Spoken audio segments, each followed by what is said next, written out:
বিসমিল্লাহির রহমানির রহিম। আসসালামু আলাইকুম। এখানে আমি একটি বাড়িতে 2 কাপ ময়দা নিয়ে নিয়েছি। তারপর আমি পরিমাণ মতো লবণ এবং 6 টেবিল চামচের মতো চিনি ব্যবহার করতেছি। এখানে আমি তৈরি করে দেখাবো খুব সহজেই একটি নাস্তা চাপটি পরোটা। এবার শুকনো উপকরণগুলোই ভালোভাবে হাত দিয়ে মিক্স করতে হবে। তারপর অল্প অল্প করে পানি দিয়ে লিকুইড একটি ব্যাটার তৈরি করতে হবে। অল্প অল্প পানি দিয়ে ব্যাটারটা তৈরি করলে কি হবে, ব্যাটারে আর গোটা গোটা ভাবটা থাকবে না।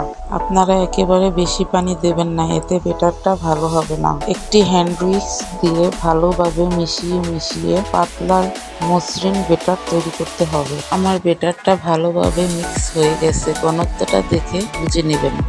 আপনারা একইভাবে তৈরি করার চেষ্টা করবেন। তারপর চুলায় একটি প্যান বসিয়ে আমি গরম করে ব্যাটারটা ঢেলে দিলাম। ব্যাটারটা ঢেলে দেওয়ার পর আমি প্যানটাকে ভালোভাবে ঘুরিয়ে নেব গোল শেপ আসার জন্য। তারপর আমি ঢাকনা দিয়ে ঢেকে দেব কিছুক্ষণের জন্য ঢাকনা দিয়ে ঢেকে রাখলে চাপটি পরোটার জালি ভাবটা অনেক সুন্দর হয় এবং খেতেও অনেক মজা হয়। এই চাপটি পরোটাটা যদি বাচ্চাদের জন্য বানানো হয় তাহলে খুবই মজা করে খায়। এই পরোটাটা অনেক সফট হয়। দেখুন, তারপর আমি স্বাভাবিক পরোটার মতোই সামান্য তেল দিয়ে লালচে করে ভেজে নেব। দেখতেই খুব লোভনীয় লাগে। আমার এই রেসিপিটা দেখে ভালো লাগলে সাবস্ক্রাইব করে নোটিফিকেশন অন করে রাখবেন, যাতে নতুন ভিডিও ছাড়লে নোটিফিকেশন চলে যায় আপনার কাছে। খুবই সাধারণ এবং সহজভাবে দেখানোর চেষ্টা করেছি আপুরা। ভিডিওটি ভালো লাগলে পাশে থাকবেন আপুরা। আজকের মতো এতটুকুই।